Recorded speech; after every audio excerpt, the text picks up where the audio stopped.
Hello, my name is John White.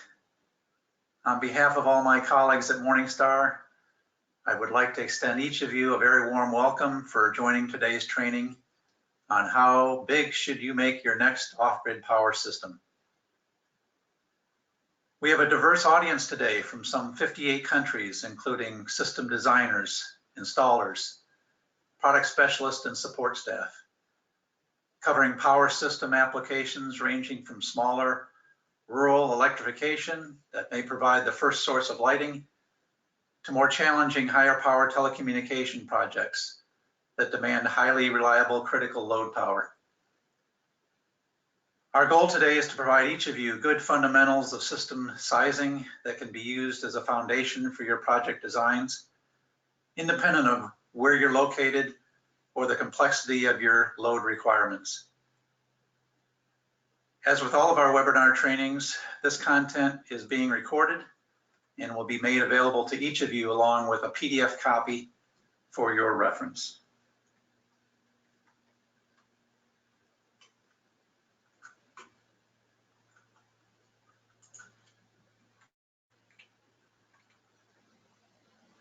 For many of you familiar with Morningstar and its world-class support and reliability, again, thank you for joining. For those of you that are new to us, welcome. All products are designed and engineered here in the US, and we support business through authorized distributors and dealers all over the world. Since 1993, we've been a leading supplier of solar charge controllers and inverters with the same ownership, management, and many of our original distribution partners. We pride ourselves on product quality, reliability, and innovation, and over 4 million Morningstar products have been supplied worldwide. Each year, we travel to dozens of countries exhibiting and supporting challenging applications. We hope to meet each of you at one of these upcoming events.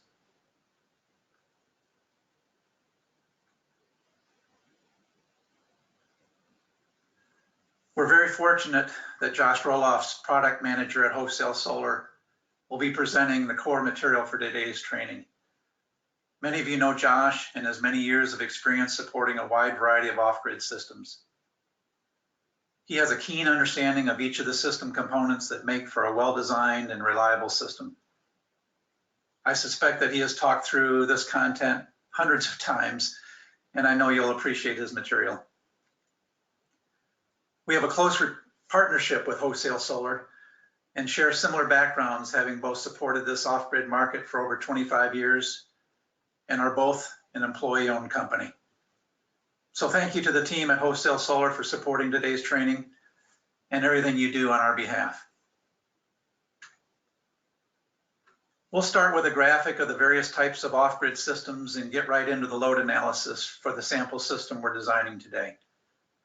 As Josh will cover, it's important to step through the system design in sequence to properly determine the requirements for batteries, the solar modules, charge controllers and/or inverters, and any remote communication needs. For those supporting and maintaining these off-grid power systems, the importance of good designs influence CapEx or initial installation cost, operations, and possible fuel cost mitigation, monitoring, preventive maintenance, and site service visits. We'll set some time aside for your questions, so please feel free to type those into the comments area on your screen. Josh will answer as many as he can at the end, and for those we miss, we'll try to address these and send along with a link to the webinar and the PDF. As the name implies, all off-grid systems means there's no utility planned or available for the site, and all power generation is produced, stored, and powered locally. Common applications include lighting, telecommunications, remote sensors, environmental monitors, security cameras, traffic signals, water pumps, cathodic protection, and anything else that requires reliable power in a remote location. This very basic diagram depicts a typical system that may have AC loads. DC loads would be powered directly from the battery. Good system design will maximize the energy harvest from the solar array to provide the necessary power to the load. I'll now pass it over to Josh. Thank you again, Josh, and welcome. Thanks to John and the folks at Morningstar for helping set up this presentation. Thanks everyone for tuning in today. I'm Josh Roloffs, the product manager here at Wholesale Solar. One of the most common questions we hear is how to size a system. How big should the system be? How many batteries? How many solar panels? And the rest of the balance of system components that go along with it. So that's what we're going to cover today. As John mentioned, there's a sort of a framework or a step-by-step process you really want to follow to size a system. It starts with your load evaluation, which is basically determining how much energy is being used. Next, we're going to look at battery sizing. We start with sizing the batteries based on your load evaluation. Based on the battery size, we can then go back and calculate the size of a PV array. After that, we can easily pick a charge controller, and then if needed, if it's an AC load, we can pick an inverter. So those are the 5 basic steps we're going to cover today. First step is always the load evaluation. So this is just an example. Sorry, next slide, John. This is just a simple example from our website of some various loads. You can see a radio, mobile phone recharger, router. These are some common household loads. You're basically looking at the wattage of each appliance and the number of operating hours per day. And then based on that, we can come up with the energy requirement in watt hours or kilowatt hours per day. So this is an example of some common household loads. You might be powering, industrial equipment, or it might be for a residential application. This can vary a lot, but the process of calculating energy is essentially always the same. We do have this on our website, so if you wanted to play around with it and enter in some basic appliances and get a total load, that link is there. Go ahead and move to the next slide, please, John. So here's the example we're going to focus on today, and it's a 100-watt load going for 8 hours. As I mentioned, this is an AC load, 120 volts AC. So one important part about the load evaluation that's often missed is accounting for the self-consumption of that inverter. If you have anything in the system like an inverter, a converter, maybe a voltage regulator, these things are going to have some level of self-consumption.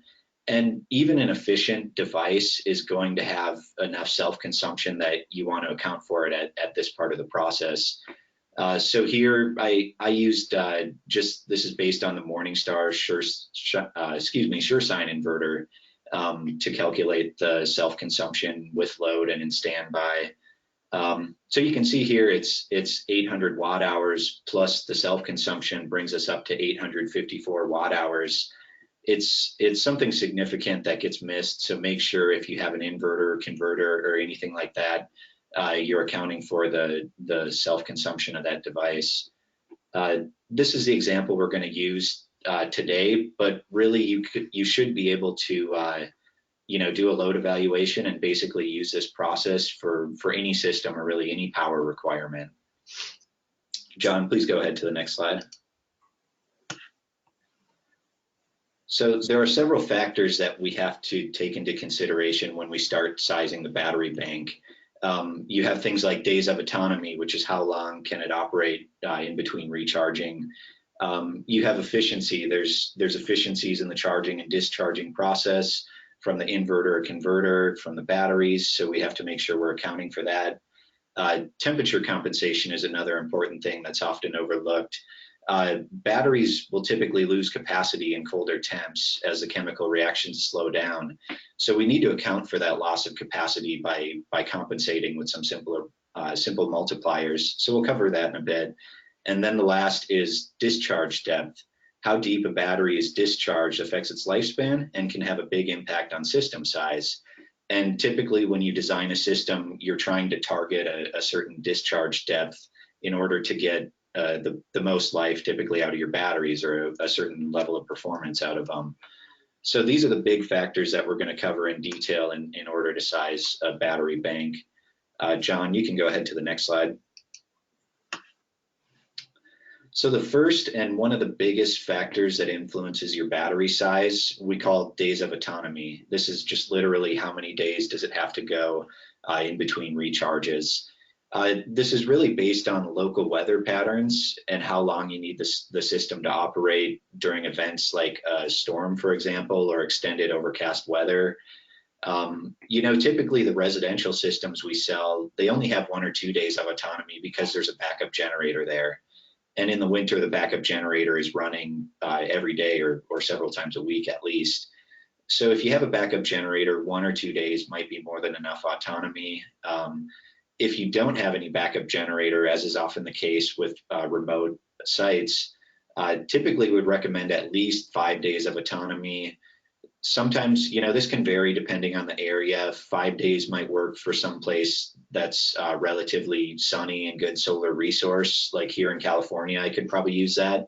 If you went up to some place that's really cloudy and overcast in the winter, like Seattle, you might have to actually, or Germany maybe, you might actually have to go up towards 15 to 20 days. So this is highly variable just depending on where the site is being installed, and you sort of need some insight into the weather patterns at each location to really have an idea here. To start, I would really recommend 5 days if you're just looking at sizing a system and seeing how much it might take. 5 days is probably a good starting point. You may need more than that in a lot of areas. So looking back at our example, 854 watt hours times 5 days brings us up to about 4,300 watt hours or 4.3 kilowatt hours. So that's how much energy we need to support 5 days of autonomy based on our current load. John, go ahead to the next slide, please. The next big factor that influences battery bank size is the various efficiencies in a system. Batteries are not 100% efficient, and actually lead acid batteries are typically about 80 to 85% efficient. Lithium ion is usually 95% or often a little higher. I've seen some approaching 98, 99%. These are some general numbers you can use if you're not sure. If possible, I always check with the battery manufacturer, especially the lithium ion battery spec sheets will typically tell you the efficiency, and it may even be a little higher than that. You also have your inverters and charge controllers have a small inefficiency. Inverters are usually 90 to 95%. Charge controllers are highly efficient, but there might be a small inefficiency there you want to account for. So on the right side of the screen, you can see I've broken this into the 2 main battery types, lead acid and lithium ion. And we're going to follow this throughout the example and use these 2 battery types. If you were using another battery type, you would just want to know things like the efficiency and the discharge depth. So maybe if you're using nickel iron batteries, for example, you should be able to use a similar formula. You would just need to change some of these inefficiency factors. So looking at the rectangle on the right, you can see after we account for inefficiencies, this is how much battery capacity we need based on the load and based on 5 days of autonomy. John, go ahead to the next slide, please. Another important factor in sizing your batteries is temperature. I mentioned earlier, temperature affects batteries, and it tends to actually reduce capacity as temperatures get colder and the chemical reaction within the battery slows down. This is especially important for lead acid batteries. If you look at 30 degrees, for example, the multiplier is 1.4. So at 30 degrees ambient temp, your lead acid battery bank has to be 40% larger to support the same load. This is really significant when you start to get into the lower temp ranges. These temps are in Fahrenheit, by the way. For lithium ion, you're not going to have as much of an impact from cold temps. This lithium ion chart I actually made based on a spec sheet for one of the LFP batteries we sell. I was pretty conservative. I think the real world temperature impact is probably lower on most lithium ion batteries. So if possible, I always reference the data sheet and installation manual. Another thing to think about, this isn't really related to system design, but it's an important thing that comes up, is that these batteries charge different. Lead acid batteries need temperature compensated charging. Lithium ion batteries don't. They actually need that disabled. So temperature is important for a few reasons. Not only do we need to make sure we have enough capacity at the given temperature, but we also have to make sure that the charger is compensating for temperature as it should or not. You know, most of our customers are using a sealed lead acid battery for remote applications. And one of the reasons is it actually can handle lower temperatures relatively better, even though it's losing capacity. It's not going to be damaged by freezing as easily, and it actually has a lower minimum charge and discharge temp. On the other hand, lithium ion batteries are actually going to perform better in relatively hotter temperatures. Where hotter temperatures would wear out your lead acid battery, a lithium ion is actually going to perform a little better if it's 95, 100 degrees Fahrenheit or in that range. So these are some of the things to keep in mind when you're sizing a system and looking at battery options. It's really important you don't skip this step, and especially for lead acid, because you wouldn't have enough capacity when it gets cold, basically. And when we're sizing a system, we always want to size based on the time of the year where there's the highest energy usage and the lowest solar irradiance. So typically we're sizing for, if you're in the Northern Hemisphere, it would be December or January, typically, the winter months, basically. So those are some of the things to keep in mind. I'll show you on the next slide how to apply this to our example. Go ahead and change slides, John. So this basically just shows the temperature multipliers on the previous page based on 50 Fahrenheit minimum temperature. You can see lead acid has a bigger temp multiplier. That's probably the main takeaway here is just make sure you don't miss a step, and that lead acid is going to be more impacted by loss of capacity at lower temps. Go ahead to the next slide, please. Another big factor when you're sizing battery bank is discharge depth. This is literally just how deep are you discharging it in between recharge cycles. So the lifespan of a battery is going to be based on, it's not measured in years or anything like that. It's going to be based on the number of cycles and the depth of each cycle. On the right hand, you'll see a chart which is from a Full River spec sheet, the Full River DC 415-6. So this chart shows the relationship between cycle life and depth of discharge. You can see at 50% depth of discharge, those batteries are good for maybe 1,200, 1,300 cycles. As you go to a lower depth of discharge, if you only discharge 20%, it actually looks like it's closer to 3,000 cycles. So you can really maximize the lifespan of your lead acid battery by limiting the discharge depth. Lithium ion would have a somewhat similar relationship between cycle life and discharge depth, in that deeper cycles always wear on your batteries faster, essentially. So this is something that you account for in the design. We typically use 50% depth of discharge for lead acid for maximum longevity, and 80% depth of discharge for lithium ion. I showed a few examples here for different discharge depths in case you do want to experiment with this and change it a little bit. Hopefully this is pretty straightforward. You know, if you're not sure, I would always use 50% for lead acid, 80% for lithium ion. You can always check with the battery manufacturer to see what they recommend if you're uncertain. So this is going to be an important factor in basically determining how much you're discharging every day and how long those batteries are going to last. You should be able to get well over 5 years out of a lead acid bank in this type of system, because keep in mind, we're not actually discharging to 50% every day.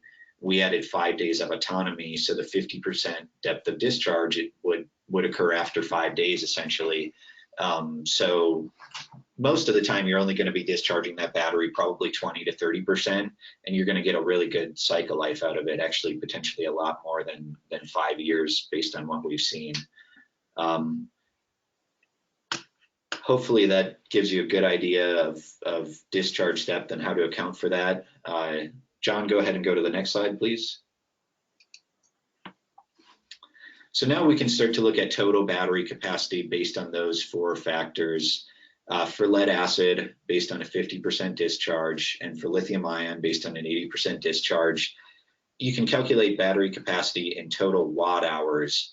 Based on that, you can convert it to amp hours, which is how a lot of batteries are actually measured in terms of capacity. And then it also gives you an idea of the different capacities required at the various nominal voltages. And once again, this is based on 50-degree temp, 5 days of autonomy. A lot of people ask which nominal battery voltage they should use in a system. And it sort of varies. Generally, the smaller systems, a few panels, are going to use a 12-volt battery bank. Medium-sized systems would be 24 volt, and larger systems would be 48 volts. But there is variation here. Sometimes it depends on if you have a DC load, like if you have 12 or 24 volt loads, you're trying to run directly from the batteries. That can have an influence. This system in particular would really work best as a 24 volt system. You could do it as a 12 volt system with the right batteries. You could also do it as a 48 volt system. It's a relatively small 48 volt system, but really any one of those could work, just depending on some factors like your load and the equipment that's available to you. Next slide, please.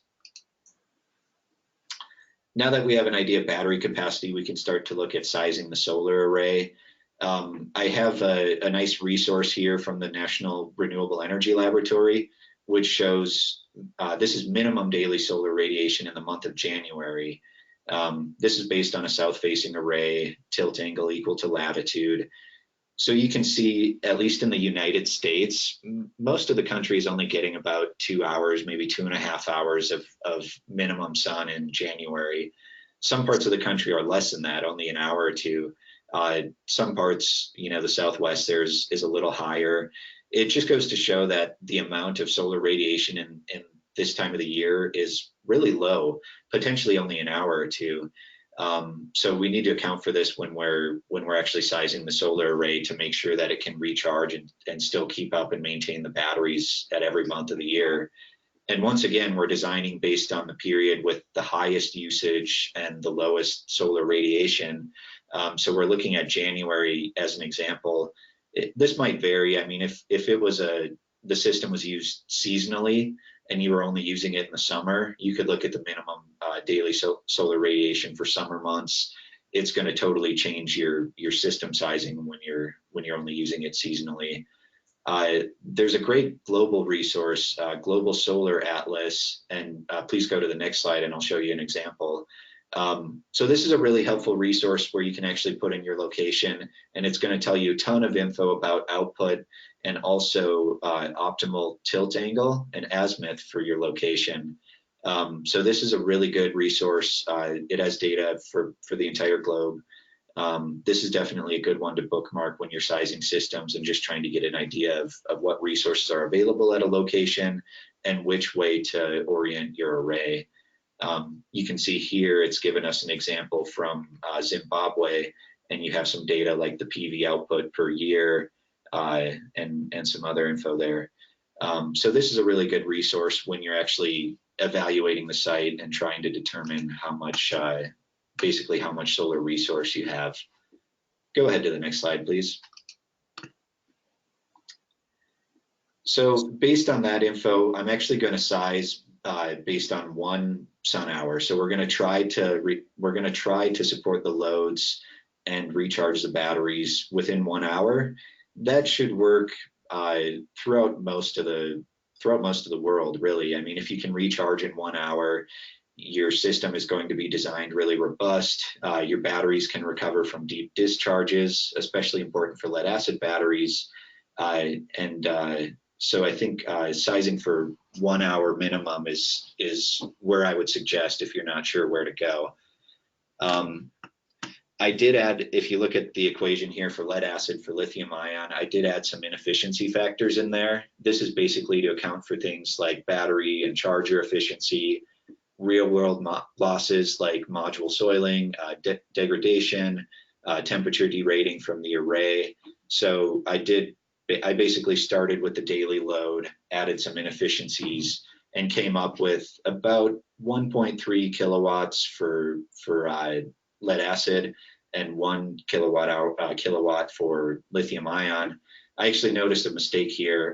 That should be 1.3 kilowatts minimum array size and 1 kilowatt, not kilowatt hour, for lithium ion. Of course, solar array size would be measured in kilowatts and not kilowatt hours. So sorry for the mistake. It's 1.3 kW minimum array for lead acid, 1 kW minimum for lithium ion. You can always go bigger than this, as long as you make sure you're not exceeding the max charging capacity for your batteries. I have some information towards the bottom here about max charge capacity. Typically for lead acid batteries, it's C5. For lithium ion, it's typically C2 or higher. Lithium ion batteries can actually charge faster.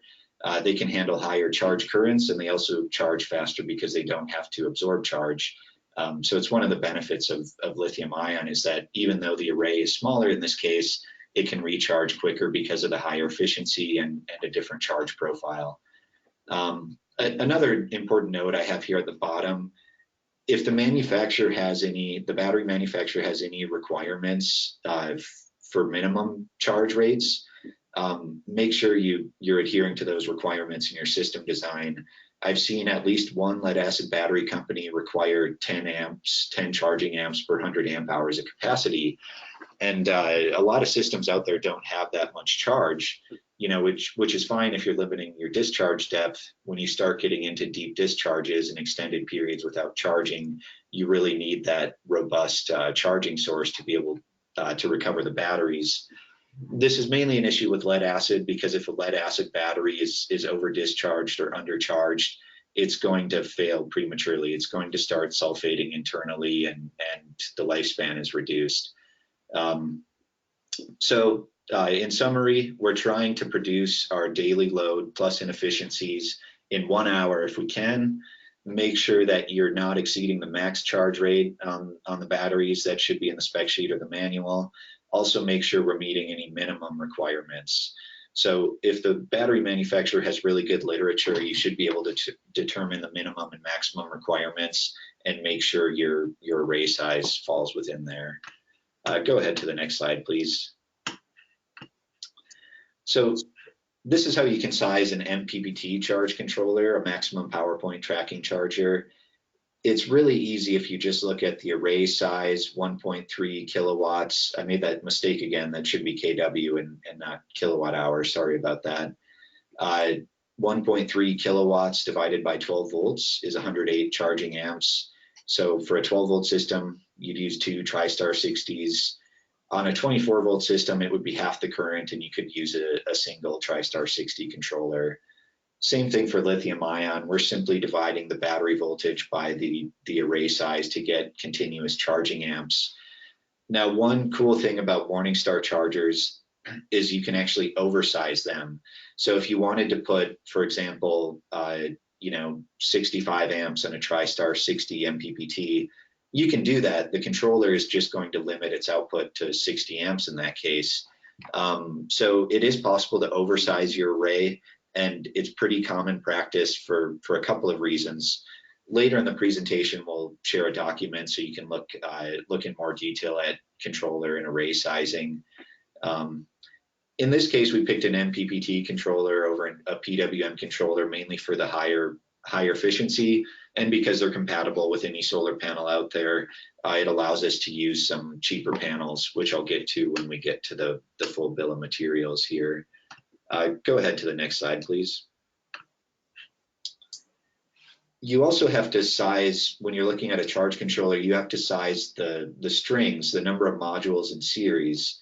And basically to do this, we're looking at the open circuit voltage of a module times the number in series, and then we need to add temperature correction.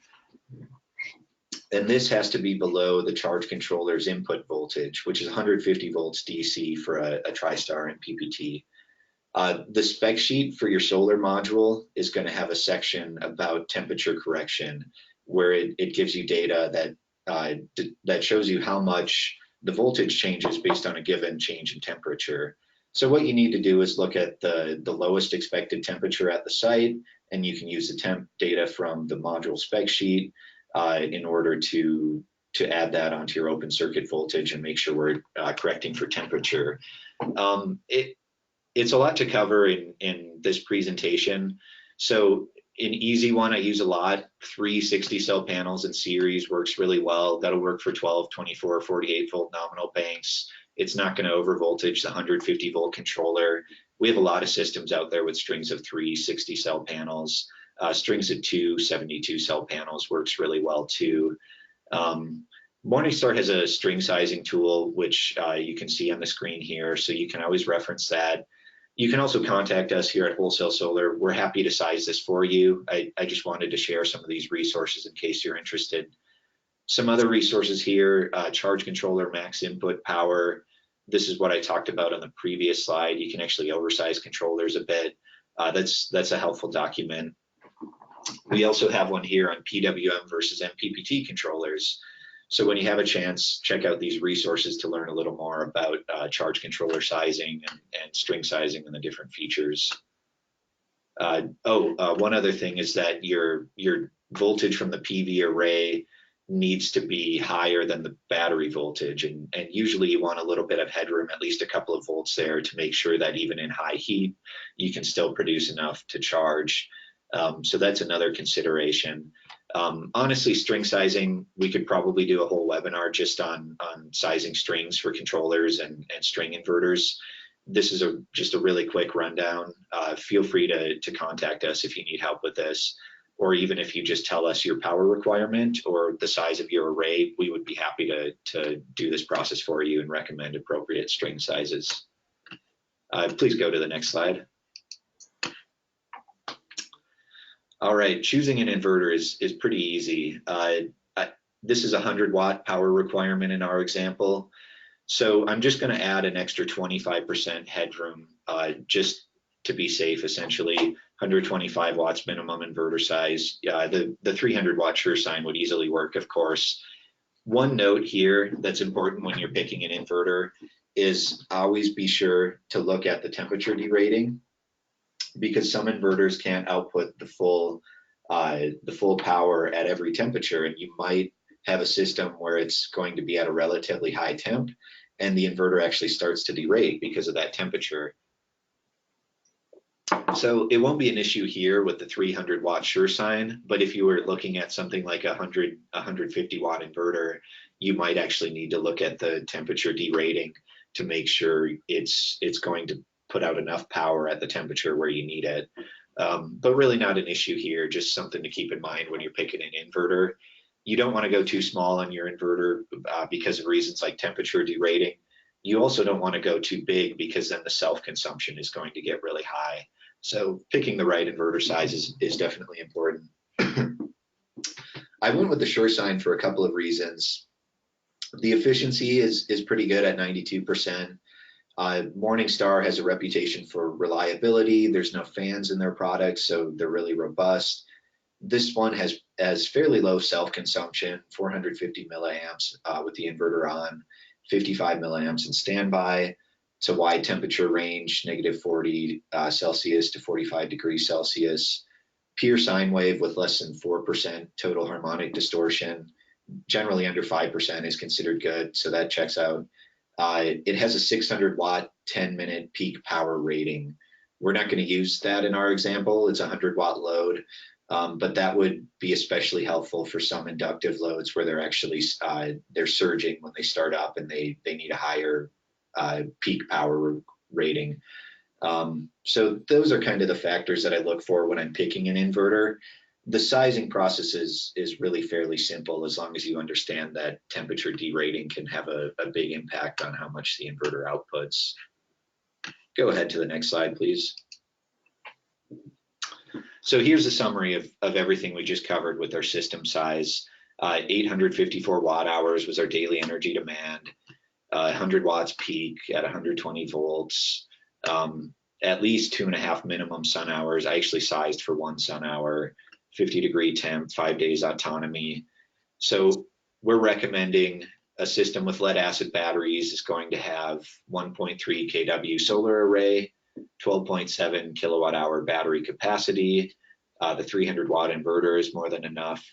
For lithium ion, you'd be looking at about a 1 kilowatt solar array, 6.2 kilowatt hour battery capacity. The big takeaway here, if you look at system size, the lead acid battery bank is more than twice the size of the lithium ion battery bank. And this is pretty common in battery-based design, that the lead acid battery banks is substantially larger, usually about twice as large in the systems we sell compared to a comparable lithium ion battery bank that's going to perform similarly. The biggest factors that are contributing to that are the battery efficiency, which is a lot lower for lead acid. And then discharge depth is really the kicker.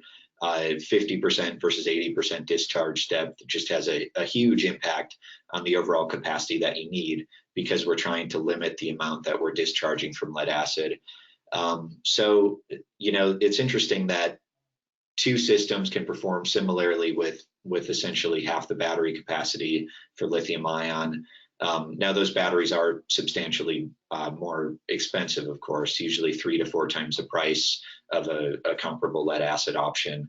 But it's a good example to show just the differences in system sizing for lead acid versus lithium ion, the two dominant storage technologies in the solar industry. Solar array is a little smaller on the lithium ion system because, as I mentioned earlier, it can charge more efficiently and faster. Go ahead to the next slide, please. So here's a sample bill of materials for a 12-volt system, 4 modules, the TriStar controllers I previously outlined. I spec'd some batteries here. The lead acid bank has 6 2-volt batteries in series. The lithium ion bank has 5 12-volt batteries in parallel to get the capacity we need in the previous slide. And then the Morningstar SureSign 300 watt inverter would work great for a 12-volt system. Let's go ahead to the next slide, please. Here's an alternate bill of materials for a 24-volt system. Again, we're using the same 4-panel array, the same string sizing. The big difference here is that you only have 1 charger instead of 2. The charging current is half as much because the nominal voltage is twice as high. So we can get by with 1 charge controller instead of 2 and save a little money there. Again, I spec'd battery banks, this time using either 8 full river 6 volts or 2 Simplify 24-volt batteries in parallel, of course. And then you would need a 24-volt inverter, minimum 125 watts continuous output. Go ahead to the next slide, please. All right, PV modules. So you could really use any of these PV modules with an MPPT charge controller. The 60 cell and 72 cell modules, these are the common ones that are on commercial buildings and homes and utility scale projects, especially 72 cell. These are installed in huge numbers. So these modules tend to have a much lower price per watt. Sometimes they sell for about half the price per watt of a smaller 12-volt panel, for example. So a lot of our customers are using these bigger panels. You are going to need an MPPT charge controller to work with any 60-cell module. So I do think that's important to keep in mind. The other ones, the 12 and 24-volt modules, these are mostly either 36-cell or smaller format 72-cell modules. These can be used with an MPPT charger, of course, but the voltage is actually designed to work with a PWM charger. So you could use the cheaper, less efficient PWM chargers and potentially save some money in some cases. Those modules are also used when you just don't need that much power. If you only need 100 watts, for example, you wouldn't need a 60-cell module or anything that big. So sometimes the power requirement is just small enough. So on the left, you have a 10 watt, 160 watt, and 190 watt panel there next to each other, just to give you an idea of the size. Let's go ahead to the next slide, please. And batteries. The 2 battery types we sell are lead acid and lithium ion.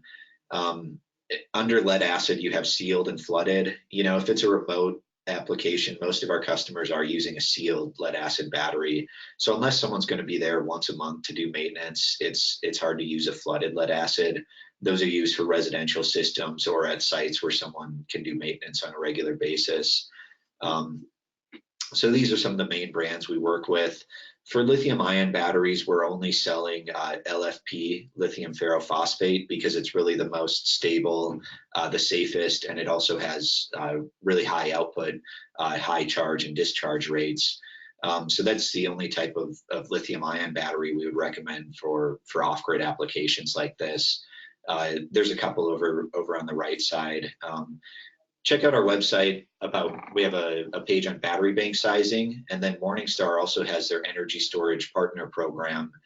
I don't think I mentioned this, but all of the MPPT Morningstar controllers are compatible with lithium ion batteries and of course lead acid batteries as well. I'm going to go ahead and hand this back over to John, and he's going to tell us a little bit more about the different Morningstar products and how they work really well for these types of remote off-grid applications.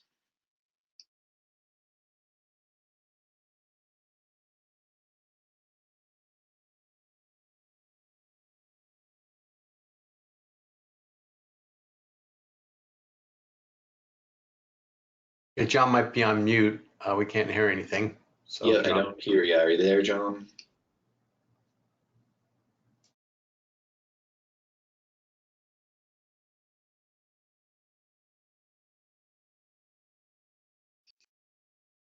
I'm not exactly sure what happened to John. We might be having some technical difficulties. I'll do my best to cover this info until John is able to get his system working again. So Morningstar has something called the Energy Storage Partner Program, where they basically partnered with all of the main players in the battery industry to ensure compatibility and interoperability with the systems. If you've been designing off-grid systems for a while, you know this is an issue, trying to integrate a new battery into old technology. Excuse me. Sometimes the support just isn't there. The installation can be, difficult. It's just hard to know how to configure some of these systems. So the Energy Storage Partner Program has really been a great way to kind of connect the companies making batteries to the ones making chargers to make sure systems are easy to install and have proven and well-documented support to go along with their system. I think that covers it. Are we still waiting for John to come back? yeah, it looks like he might have had a problem with his internet connection. So let me see if I can take over control of slides. Okay, I see the slide moving here, and I don't know who did that, whether that was you, Josh, or whether that was John, and maybe John, there's just a problem with the audio. If Josh, if you want to run through these slides just briefly, I think highlight them. I think the biggest thing we want to do is let people know the links here that you can go access more information. And John, if you can get back your audio, feel free. And Josh, you controlling the slides at this point, or is that John? I think it might be John. Okay. Yeah, but anyways, well, here's the TriStar MPPT. It comes in 30, 45, 60 amp versions. All versions of the controller support 12, 24, and 48 volt battery systems. At 99%, the peak efficiency is among the highest, if not the highest in the industry. The TriStar MPPT is used for all sorts of different applications, commonly used in residential, telecom, railroad, and other remote power. A big feature I always like about Morningstar is the fanless design. They're cooled by convection. You can see the big black heat sink on the top. No moving parts, greater efficiency, greater reliability. So that's all good. Let's go on to the next slide, please. So Morningstar's TrackStar MPPT technology. So basically, this is just an explanation of the MPPT charge controller technology. The minimum and maximum voltage levels are related to the temperature coefficient of the PV cells. Let's see, Morningstar's sizing calculator can help provide minimum and maximum voltage levels for an array based on low temps. Using the sizing tool with your controller and modules will help make sure that it's sized correctly. So I also mentioned if you need help sizing, if you need help picking a charge controller, string sizing, or if you need us to size the system for you, feel free to reach out. You know, you'd really want to start with the load evaluation and make sure that your load evaluation is accurate and comprehensive. Beyond that, we can take over. And of course, there's a resource here about PWM versus MPPT technology if you wanted to read into that. I mean, the big difference is going to be that MPPT is substantially higher efficiency, and you can bring in the module array at a higher voltage, and it's actually going to lower the voltage and raise the current for proper battery charging. So be sure to check out the resources when you have a chance. Like we said, we'll send out a PDF copy of this presentation so you can reference all of this good info. The ProStar MPPT, their newest MPPT controller, there's a metered and a non-metered version, which you can see in the photos. I typically like the metered version just because it gives you the display screen. You can see voltage and it helps with setup a little bit. Both those are available. They come in 25 and 40 amp versions. These also have a built-in load terminal, so you can hook up your DC loads directly to it, and they can do some lighting control and some cool stuff like that. It does 12 24 volt battery banks, 120 volt max input voltage, so that is a little lower than the TriStar, and it's not going to do 48 volts. You would need to use a TriStar for a 48 volt bank.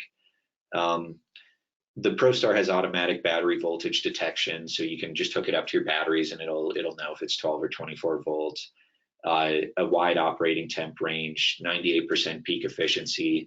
These are really good controllers, and in our example, we needed more than 40 amps of charge current, so I used a TriStar instead of these. But for smaller power requirements or smaller charge current, definitely a good option. Check out Morningstar's website for more info. Let's go to the next slide, please.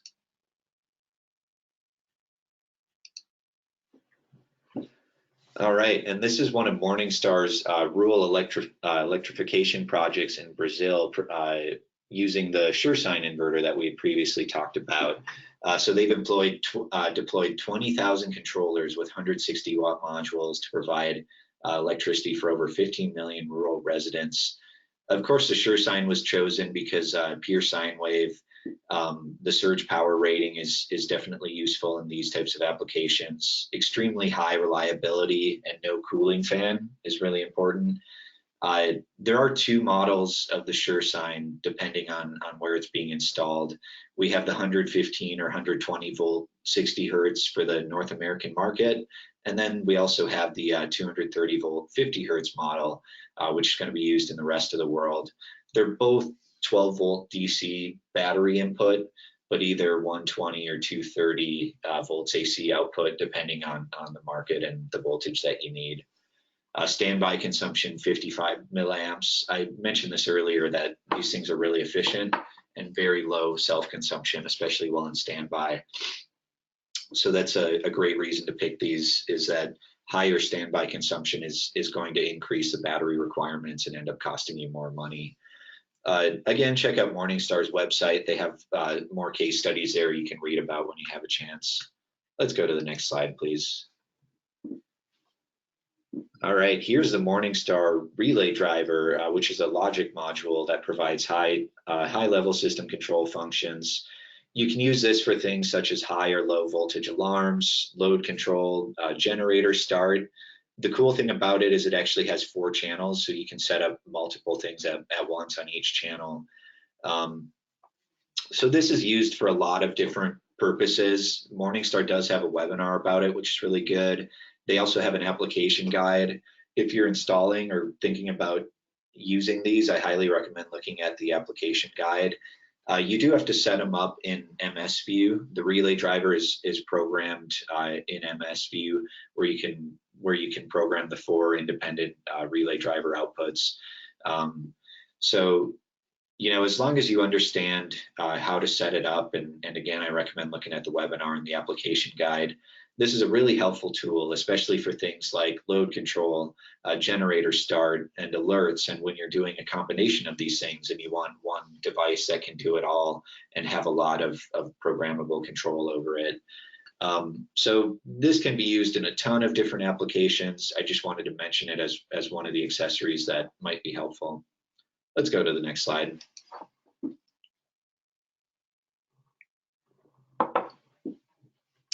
All right, the Ethernet meter bus converter, or EMC1. This can be used to basically network products like the Morningstar ProStar to the internet, allowing you to remotely view system performance and log data directly to a website. So definitely a useful feature for controllers that don't have the Ethernet port. And let's go ahead to the next slide. Let's open it up and see if anyone has any questions. I'm not sure if John, if he's still dealing with technical difficulties, but I'll try my best to field any questions.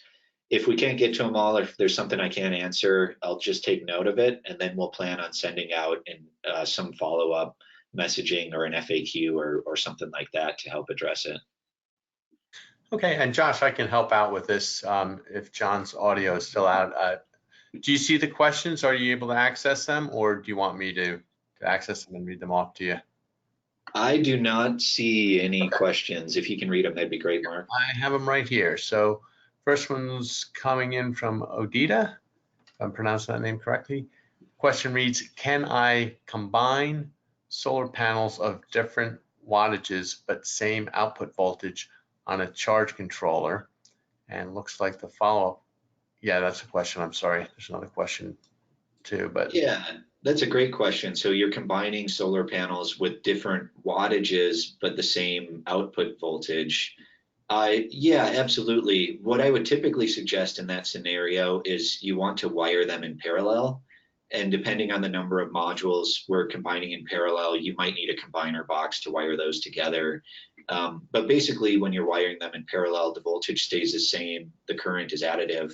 So if one panel makes 30 volts and 5 amps, and the next panel makes 30 volts and 10 amps, well, you have 30 in parallel, you have 30 volts and 15 amps.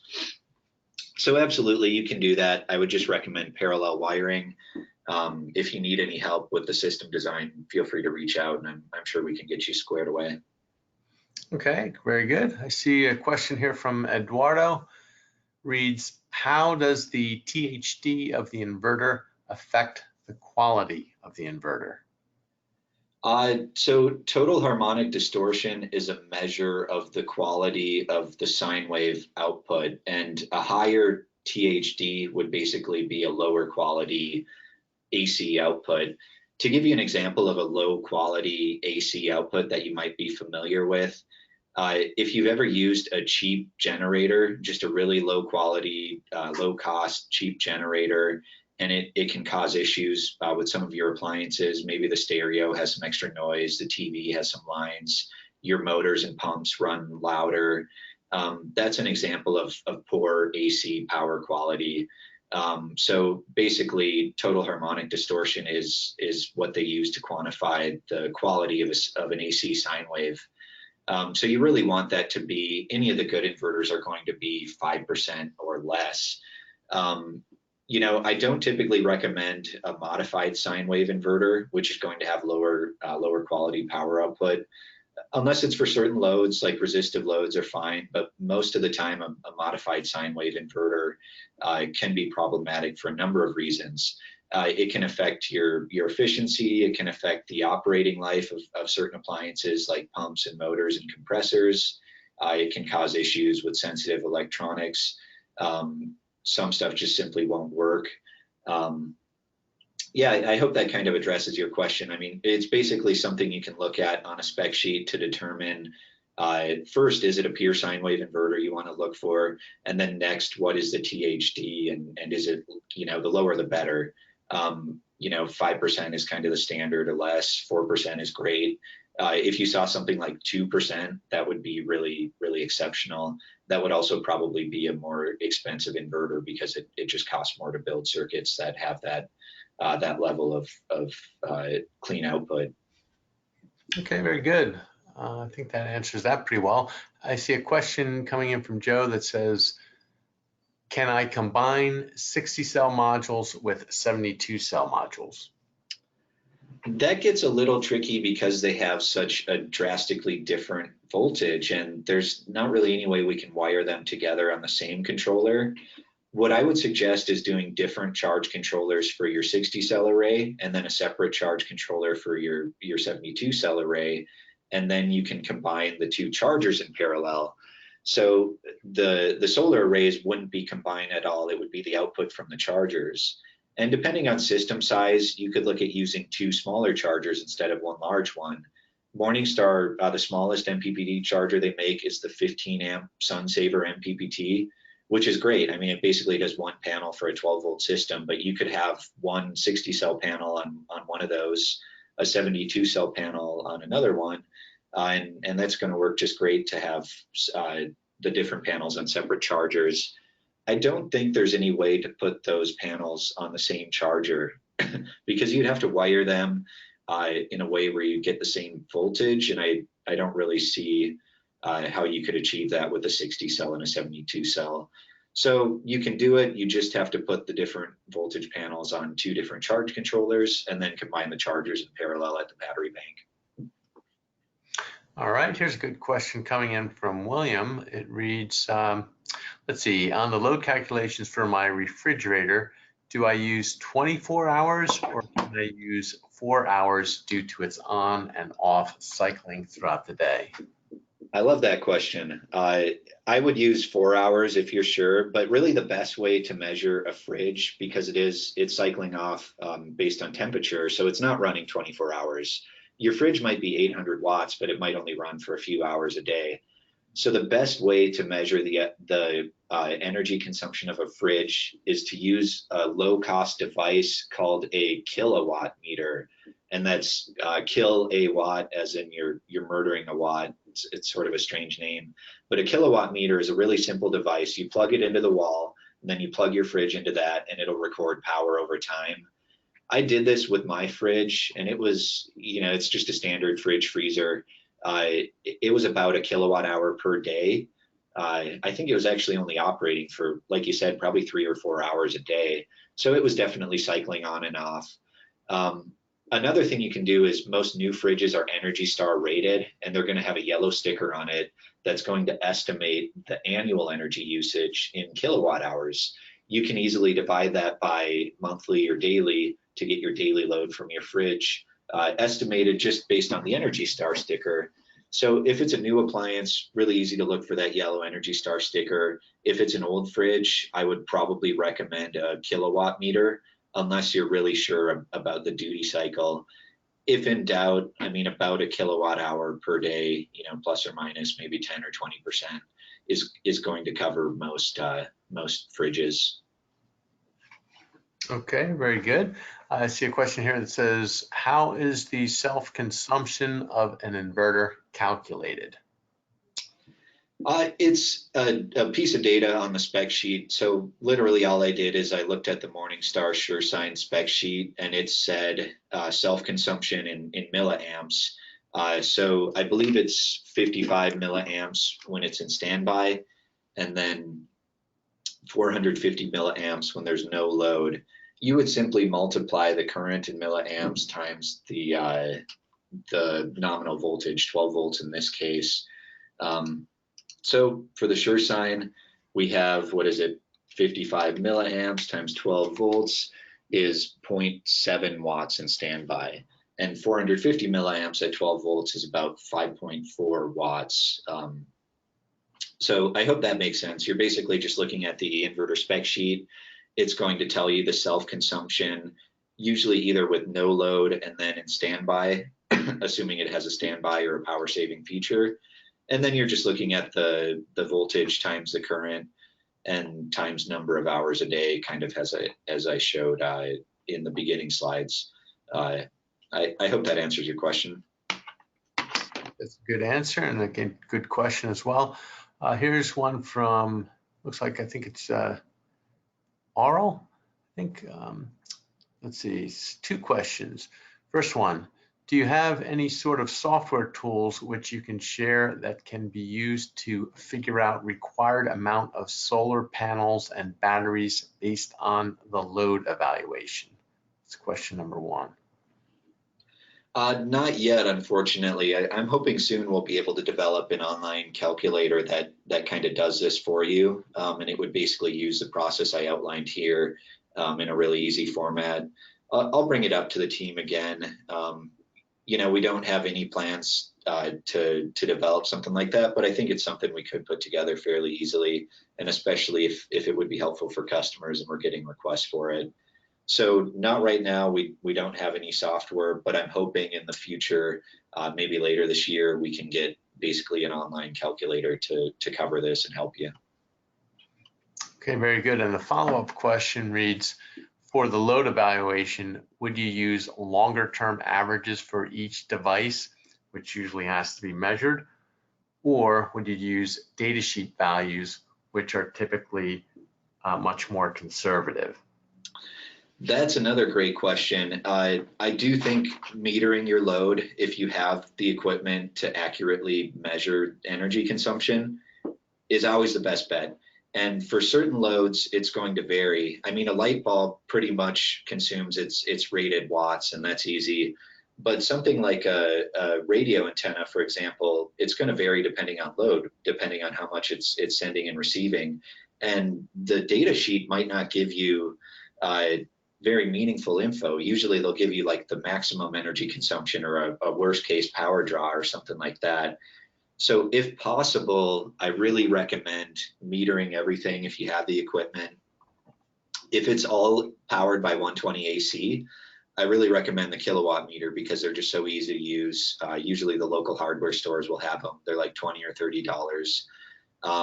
For DC loads, it can get a little more expensive and complicated to get the equipment to accurately measure energy. So if possible, you do want to meter it. If it's not available, that's when you would start with the spec sheet. Now, the drawback to that, the other side is like you mentioned, the spec sheets are usually conservative. And I've gotten the feedback where when I size based on a spec sheet number, sometimes the system just comes out way oversized because I don't really understand the load that well. You know, the spec sheets are always helpful. It's always a starting point. If we don't have anything else, that's where we'll go. If possible, you definitely want to meter the equipment, and especially for certain loads, anything that has a really variable load profile, anything like communication equipment where it's just based on, you know, how much it's actually being used. Some other stuff where there might be duty cycles like pumps or compressors.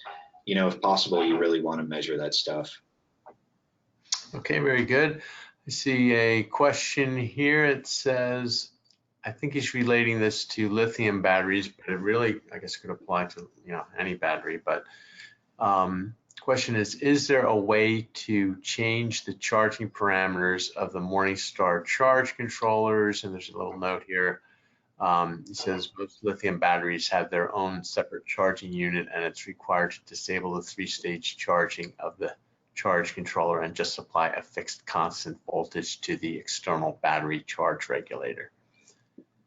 Yeah, that's a great question. So yes, you can do it, but it does require, my understanding is that you have to go into MS View for custom programming. So you would actually be hooking your computer up to the TriStar and programming those settings. So yes, absolutely. You can set the custom settings necessary, the constant voltage, constant current profile that the lithium ion batteries are going to need. It is going to require custom programming through MS View as far as I know. And also check out the Energy Storage Partner Program a few slides back. If it's one of the bigger brands in the industry, chances are Morningstar is already working with them and they already have basically a guide or some literature to help you integrate those batteries with your system. If it's a brand we sell, I sell a couple different brands of LFP batteries. So if it's one that's on our website, we could also help advise on that. And just to follow up on that, you're absolutely right. You can access MS View to make these changes. There are also some Morningstar controllers with meters. I'm talking about the ProStar MPPT, ProStar PWM Gen 3 version, as well as there's probably a couple others that might be escaping my mind, but those are the two most common ones that you can actually use the meter interface to custom program and change your float voltage and equalization voltage settings as well. So yeah, MSView is the way to go, or if you have a controller, a particular controller that allows you to do it via the meter interface, you can do that as well. So thanks for that question. Thanks for the input, Josh. Yeah, and Mark, I actually have a question about that. Can you use both the PWM and MPPT chargers with lithium-ion batteries, or is it just the MPPT chargers? Both. Cool. Good to know. PWM. When you're talking, yes, especially when you're talking about the ProStar MPPT and the ProStar PWM, because both of them have that meter interface. If you have a metered version, you're able to change those settings, and you can change those settings in accordance to guidelines we specified in our energy storage partner program. So if you go to our website and access that, you can access an implementation guide for many brands of lithium iron phosphate batteries. So yeah, these are all good questions. Here's another question coming in from Barton. Says, what is the trade-off between flooded and sealed lead acid batteries? Yeah, I like that question too. I mean, the big trade-off is just going to be cost and maintenance. Flooded lead acid batteries cost substantially less. I mean, often about 40, 50% less, but they need maintenance. Typically every month, you're going to want to check water levels, equalize on a monthly basis, add water as needed, clean terminals a couple times a year, and stuff like that. So I wouldn't recommend a flooded lead acid battery unless someone can adhere to a maintenance schedule of at least once a month. Sealed lead acid is going to be a more expensive battery, of course, but you won't have any of that maintenance. You're not going to have off-gassing unless they're overcharged. They can off-gas if you charge them too high. But under normal charging, you're not going to have the hydrogen off-gassing. So for remote applications, when no one's there for maintenance on a regular basis, let's say you're there less than a couple times a year, you really want to stick with a sealed lead acid battery. In terms of cycle life and longevity, they're actually pretty similar. I showed you a graph earlier from a full river sealed lead acid chart, but you can look at flooded batteries and find similar charts. So, you know, for example, a typical flooded lead acid battery might last for 1,200, 1,300 cycles down to 50%, which was about what we saw the full river do. So lifespan is actually going to be really similar on these two. The main trade-offs are going to be higher costs for sealed batteries and much higher maintenance requirements for flooded lead acid. Okay, terrific. Let's see, moving on. Anderson asked a question. How much should an off-grid system be oversized, considering that the end user will want to connect more devices to his installation? That's a great question. I would account for that in the first stage of the load evaluation. If you think there's going to be any need to size up the system, or if you know they're just going to use more power, which is pretty typical in a residence, you might add an extra 20, 25%. You know, it really depends on the system design. I mean, I also have customers who overbuild their systems because it's really remote and it's really expensive. Like they have to use like ATVs and snowmobiles to get to the sites, and it costs thousands of dollars. So some customers will oversize just because it's cheaper than maintenance, basically, and it's cheaper than a truck roll and a site visit. If it is a residential system that you're sizing, you might want to oversize that by 20 to 30% for someone living there full time. If it's something like a vacation home or people who aren't really familiar with how batteries work, you might want to oversize that by something like more like 50%, and obviously make sure that the automatic generator start is working. We hear a lot of stories about people who set up off-grid vacation homes, and then people who stay there just don't really have an idea of the power or energy that the system was designed to support.